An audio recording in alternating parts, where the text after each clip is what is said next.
I'm Dana Steele. More of the best in blues continues now. Okay, good Saturday morning. I'll see how much of this I can do. It appears I have let me see what this is. Hyperventilation syndrome. That's what I have.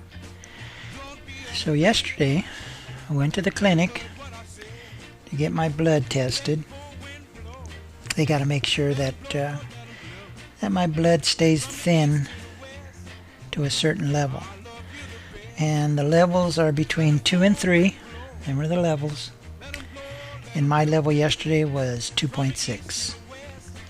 So I was all geared up to get stabbed by a dozen needles and have blood drawn and just all ready to gear up, to have some pain. But it didn't work out that way. They do a little thing kind of like when they test your blood sugar. They just poke you with that little thing. That's still uncomfortable too, but it ain't nothing like compare them big old needles that they stick in you. So we got that taken care of, and we checked on Obamacare while we were there. And at this point, according to that lady, and I'm still not convinced, I'm not eligible for Obamacare. Which, I don't know, I've got to dig into it a little deeper and see what happened. But still, my Medicaid is there. It's in the works. We've got a representative from the hospital that's handling all of this, and we'll see how it goes. So we get home, and once again I have trouble breathing, and it's really uncomfortable. It's kind of a terrible feeling. So I fought it as long as I could. And around 8 o'clock, we had been watching movies. And around 8 o'clock, I just said, you know what? I'm tired of suffering. Let's go. So we went to the hospital. And like I said, the hospital's not that far. So off to the hospital we go. And we get in there. And, I was hoping they'd hook me up to oxygen right away. But when they're dealing with breathing, and I guess probably because they looked at my records, they didn't hook me up to oxygen right away this time. They just let me sit there. And then, after a while, I felt good again without the oxygen, just sitting there. And, they check you all out, hook you up to the IVs, steal some blood. And then, they put like an IV that they can keep taking a lot of vials of blood out, but they had to take I guess a special kind of sample. So they go straight into your vein, and they take a sample of the oxygen in your blood somehow, I don't know, but they stick you with this needle and suck some blood out, and then they go test that to make sure that you have enough oxygen in your blood. So actually, hyperventilation syndrome is kind of like you have panic attacks because you think you can't breathe, and then the faster you breathe, you're not doing your oxygen right. So you've got to kind of train yourself to breathe slow, which try doing that when you can't breathe at all. So I was hoping they wouldn't keep me. So he prescribed some albuterol, which is one of those little things that people who have asthma, they kind of squirt that into their lungs. And, you take so much every 6 hours. So I've taken some this morning, and I'll be due again around 2 o'clock. So right now what I'm dealing with is this hyperventilation syndrome.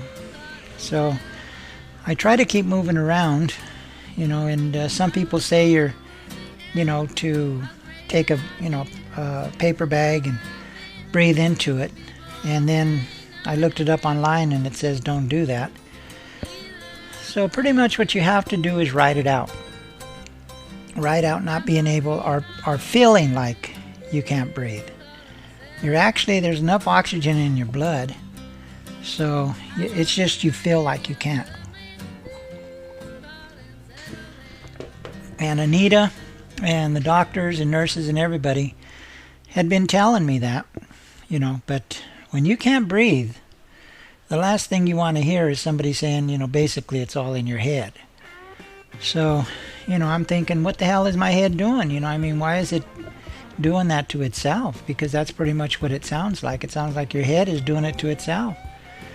They said this sort of thing is common after, if you've got heart problems, and I had a heart problem. And if you've got lung problems, I've got a lung problem. So it's a double whammy for me, along with the heart and the lung. Yeah, I'm going to get hyperventilation syndrome.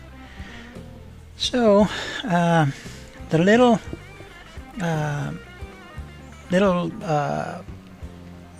like can of spray that we had to get, it's prescribed, that did seem to work because I slept pretty good last night. And pretty much what I would do is I would sit in the chair.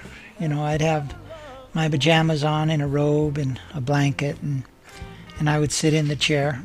And that was pretty much the only way I could sleep, kind of like the Elephant Man, But after a while, I went ahead and, got into my regular sleeping mode, and I was able to climb in bed, and, I was relaxed. So I think that had something to do with the albuterol. But Anita seems to think that the albuterol is, it's kind of like a placebo. That actually,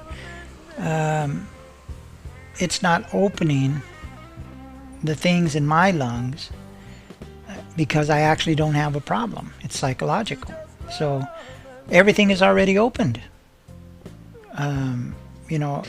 When you have asthma, the reason that they take this albuterol is, I guess, your airways, whatever they are, start to close down. So you take this stuff and it opens them up. So for me, it may be a placebo. I don't know what it is, but it did work.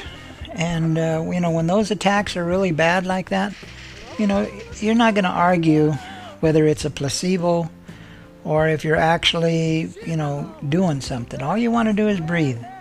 Psychologically, physically, it doesn't matter.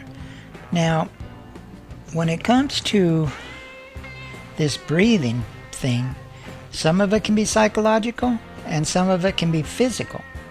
See?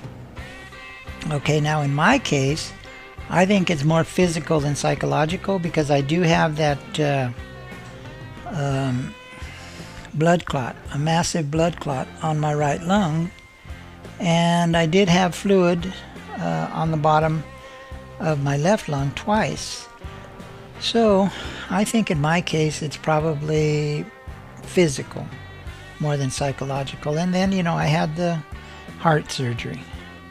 So what I'm dealing with now, for better or worse, is hyperventilation syndrome. So I managed to get my bike out of the garage, pushed it through the patio doors without exerting myself, without straining myself, without, picking anything heavy up or pushing myself. So, I'm going to first try it. I'm going to ride it around the pool, and I'm going to get as much exercise as I possibly can because I think, that's good for my lungs, but my muscles, I'm so thin now, my legs can hardly carry me. I walk from the back of the house to the front of the house, and it's like I've been walking miles.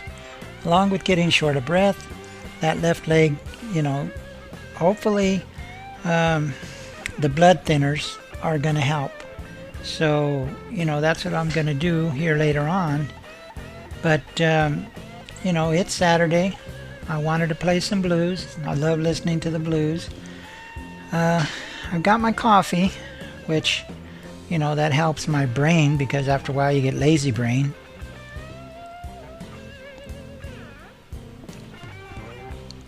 So, I'd like to get into the coffee routine again because not only that, coffee, and like I said, some of the things that I'll say, they're not real,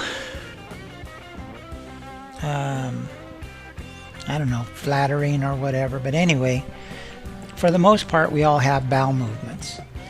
And, when you get on a lot of pills, it affects how you have bowel movements. You can become constipated, which can add to other problems, So coffee for me and wine. Now wine is a definite no-no. Nina says I ain't gonna be drinking no wine, no way, no how. The coffee she went for. In the beginning they said no coffee, no wine. So as long as they were saying no coffee and no wine, I was doing what they said. So when I got discharged the last couple of times, coffee wasn't on the list of things I couldn't drink. So I drank some. It feels good. It feels good to have your brain come back to life again. And I think my new heart. Once I eat better and exercise more, I think having this new heart's going to be pretty nice because it really works. It just pounds away. And I get this blood clot off my lung, and I get that plaque out of my leg, and I get my carotid arteries tuned up. But the carotid arteries may be fixed at the same time as the blood clot in my leg. So, they're hoping that the blood thinner is going to take care of them carotid arteries. Yeah, some of these things I can't even say. Well, I'm not a doctor, I'm a patient. So, it's good to have coffee again. I don't drink it like I used to. I used to, probably slam down. My mug probably held 4 cups or so. And that's what I would drink every morning, and in the afternoon when I got a little lazy, I'd pour me 4 more cups in my big old mug. So right now I'm just drinking a regular little cup of coffee, and I'll ease into it, make sure that it doesn't make me hyperventilate. Study this hyperventilation stuff and try to master it, so that one day I won't have to take anything and I won't hyperventilate. But right now I think part of it is physical, and then it becomes psychological. So maybe it's a combination of both. I don't know. All I know is when I can't breathe, I can't breathe. So, I'm going to deal with that as another new part of my treatment. It seems like I went in to get my heart fixed and everything else fell apart. And that's pretty much the way it seems, because I haven't had any trouble with the heart except for when they first put it in. Apparently it started leaking, and I lost a lot of blood, and they had to go in, crack me back open, and fix it, sew me back up, So that's the way that the heart operation went. But I haven't had any problems, that I could think of with that heart. My problems have been with my leg, plaque in that vein down there. Probably my carotid arteries, and I don't know what problems that's causing me. And that massive blood clot in my lung. So, that's what I'll be dealing with here for the next year or so. Abby may be coming out to Florida, and she's talking about hooking up and coming and meeting Nina and I. So we'll see, how I feel. I can tell you that my scars are healing nicely. The doctor pulled off a scab yesterday with no problem, didn't bother me. He says, "Oh, we don't need this," and he just pulled it right off. And they do it like that, you know. They pull stuff off I don't need before I have a chance to think about it, and then, you know, I don't even have a chance to tense up. So I came home from emergency room yesterday, and I'm happy that they didn't keep me. And they basically diagnosed me with hyperventilation syndrome. So we'll see how this all goes. And I can still, you know, because I have this, you know, syndrome, that doesn't mean that, you know, something ain't wrong. So if it gets to the point where I can't control it, no matter what I do, it gets pretty bad, then I still have to go back to the emergency room and deal with it. Because it could be another problem. You know, there could be fluid building up. That clot could be growing instead of shrinking. And now they told me that this clot's going to take a year to be removed. But you know, I would like to know, how's it coming along? You know, I mean, is it growing? Is it shrinking? Or, you know, are we getting any progress in it? You know, so I'm going to keep exercising, and they told me not to overdo it. And on those 3-wheel bikes, you know, riding the 3-wheel bikes is like sitting on a stationary bike. You know, you're just getting your legs exercised, and that's really what I'm concerned with right now. Is getting my strength back in my legs. You know, I used to ride that bike almost every day before I got sick. And plus, I'd like to see, you know, how this heart is going to pump oxygen to my brain and all throughout my body, and start building up my muscles, and you know, getting back to being normal, other than looking like a Frankenstein with all these scars on me now. Hey, I'm alive, so ain't no point complaining about a scar when you got your life, right? And you know, it's still a lot of pressure on Anita, which you know, I'll always hate that part, because, you know, I just hate to see her worry about anything. But you know, she takes good care of me. I don't have any complaints about that. You know, life is good for a dead man walking, and you know, I'm just so lucky to have her. There's nothing I'll ever be able to say more than that. We should all be so lucky to have somebody like that in our lives, that pretty much turn their life off and turn your life on. And you know, we should all be so lucky. But you know, I'm one of the lucky ones, and like I said, for dead man walking, I ain't doing too bad. Hopefully I conquer this hyperventilation syndrome before it starts to get hot, before summer comes. You know, hopefully I don't have to deal with this heat and hyperventilation syndrome. But you know, it is what it is. It isn't like you can say, well, it's summertime now, we're not going to deal with this. This thing is it's basic. Even though they say it is in my control, I'd say it's not, because of the leg, because of the blood clot, that it's not in my control. It's just something that's going to take time to heal. But getting back to Abby, she's going to come out and visit. I guess she's got something going on in Naples, which if I remember right, it's about 250 miles from us. But she may come down to St. Petersburg and rent a hotel in Treasure Island. Oh, if she rents a hotel in Treasure Island, she will have so much fun. And if I'm healthy, you know, if I'm able to get along, because, you know, the problem that I have is I can't walk very far, you know.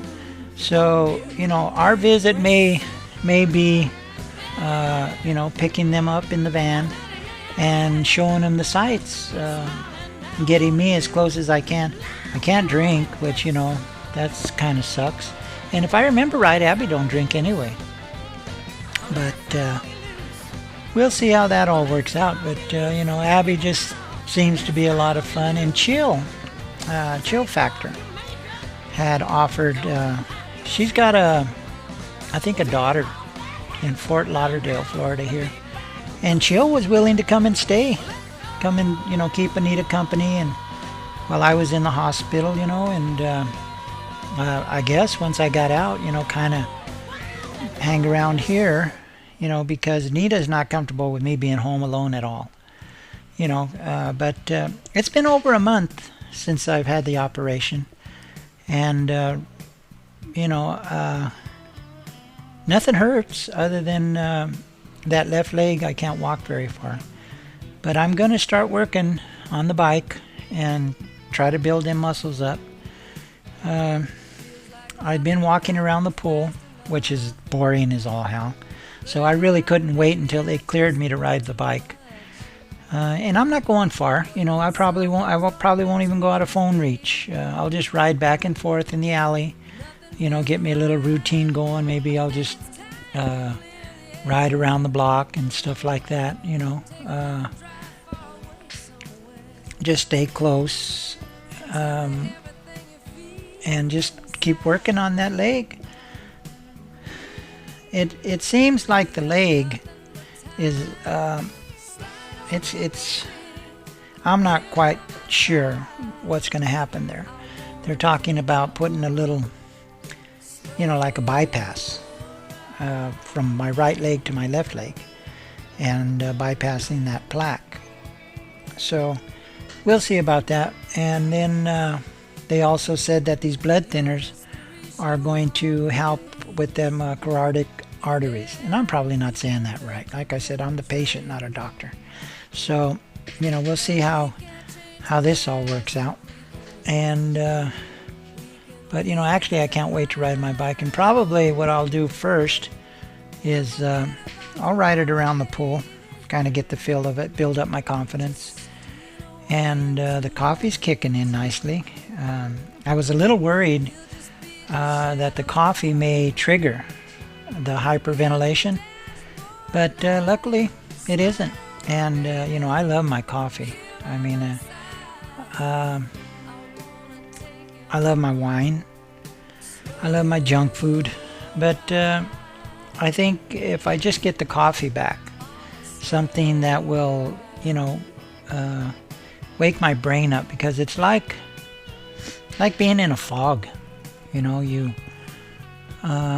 You just want to sit on you get butt syndrome is what you get. You're just sitting on your butt all the time. And, that gets to be a drag. And when you look around, there isn't anything to do, because you're limited. I can't go out and pull weeds or cut the grass or rake the leaves or clean the gutters or some of the stuff that I used to do that I actually enjoyed doing at this time. So, after I get to my first visit, I'll ask them, can I clean the gutters? Can I, the way I clean my leaves here in Colorado is I just take the lawnmower to them and turn them into mulch, make dirt. That's where our dirt comes from, is the leaves. The leaves decompose and they turn to dirt. So the top layer here in Florida is decomposed plant life. And then if you dig past that, there's some beautiful white sand under there. So what a lot of people do when they grow plants, they put some rocks on the bottom, then they put some sand, and then they put their soil, and then they put their plants. Well, here it's just done naturally. You've got the sand and then the topsoil. So, everything grows pretty good here. But I just got to wait and see what I can do. And, I've got to go next Thursday, I think, and get my blood checked again to make sure it's thinning right. And that's $30 a pop, So throw that on top of, you know, I don't know, I think about $50 for the pills. And it starts to add up little by little. But we're going to handle it, and hopefully when my Medicaid kicks in and my Social Security kicks in, if it doesn't take forever, you know, then life will be good. You know, we'll have the financial end conquered. And then it's just about enjoying my new heart, which I'm looking forward to, you know. I'd like to, you know, put it to the test, see what it's going to do. I mean, I don't think it's supposed to fall apart if I use it. You know, it's not like a China doll or something, you know. It's a heart. It's supposed to use it. It's supposed to work. But, you know, I understand in the beginning, you know, you got to take it easy. But I think they know, you know, that you're going to use that heart, so when they put it together, they put it together to last. But, you know, we'll see. And I know all the, you know, the signs when, you know, when something's gone wrong. You know, I look for bruising. They said, you know, be careful that my gums don't just start bleeding. And if I have bruises in places I never bumped, be careful with that. These are all signs of the blood thinner thinning my blood too much, I guess. So, you know, I'm going to be a scientist here about myself, know everything about myself. And Nina's the same. She knows more about me than I do. And like I said, you know, sometimes, you know, you get a little relaxed. You know, whenever we walk into the doctor, she's got the medical power of attorney. I don't even sign papers anymore. You know, we walk in, she signs the papers and admits me, unadmits me, takes the prescriptions, all that. She does all that now. So I'm kind of like just there. You know, this is what we're working on. It's kind of like when you take your car to the garage. You know, your car doesn't say nothing. Drives it in there. You tell the mechanic what's wrong. The mechanic tells you if he can fix it. Tells you how much it costs. Well, I'm like the car. Nina tells them what's wrong. The doctor tells me tells her what they're going to do to fix it. Asks me very little questions, you know. Nina tells them everything. Once in a while, they'll ask me questions, I guess, to make sure I'm still alive while I'm sitting there. But, so that's the way yesterday went. And today, I was getting a little hyperventilation syndrome a while ago, just before I start drinking my coffee. So, you know, I went out, put my bike into position, and, you know, I would like to get this breathing under control. So when I take that albuterol, it says about every 6 hours. So I'll take my next hit about, if I need it, you know, 6 o'clock. I mean 2 o'clock. 2 o'clock I'll take it. And then 8 o'clock. Or, you know, I may just wait and take it before I go to bed so I can sleep.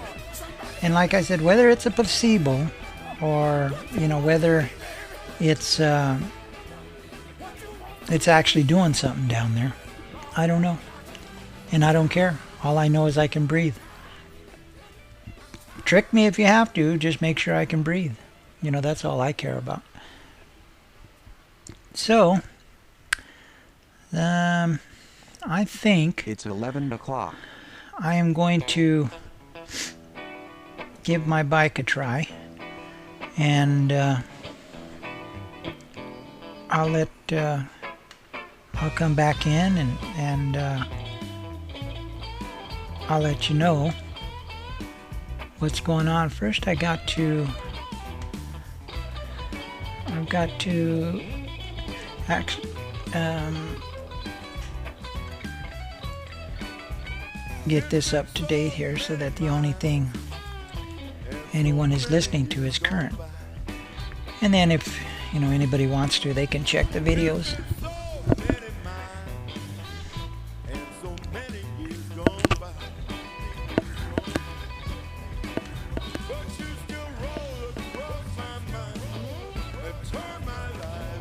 Okay, so keep this pretty well cleaned up so that the only thing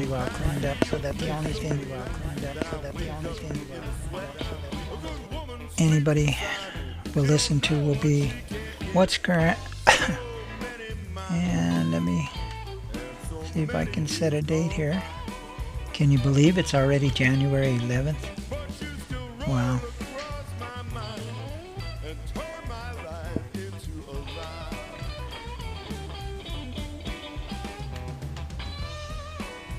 And there we go with that. Yeah, I don't mind sitting here talking and doing the computer if I've exercised. But, exercise is key when you're in the condition I'm in.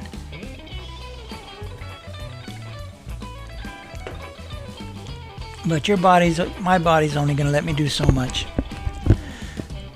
It's not a matter of being lazy or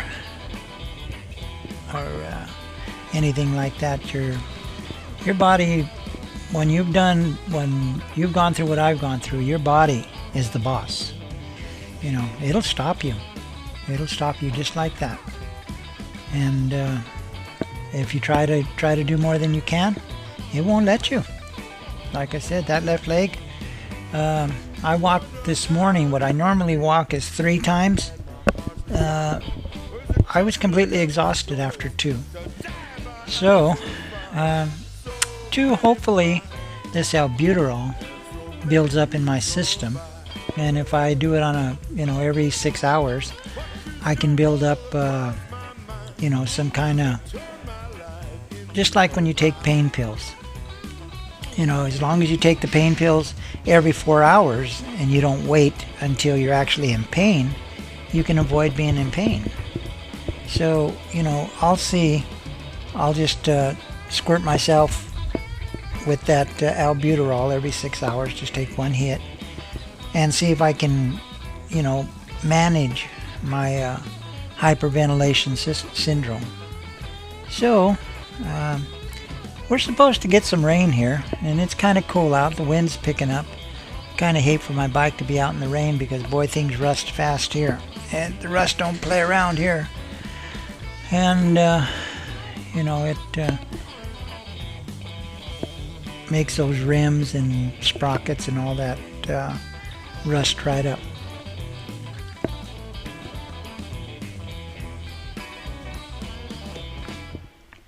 So I drank a full cup of coffee, and I am going to go get on that bike. I'll take a phone with me, even just as I ride around like that.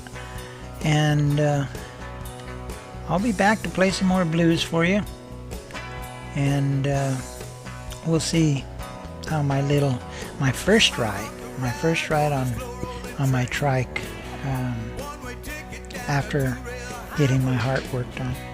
So, I'll talk to you later, and have a good Saturday wherever you're at. And I hope you're staying warm if you're in some of the colder parts of the country, and I hope you're not, having any problems with freezing and breaking pipes.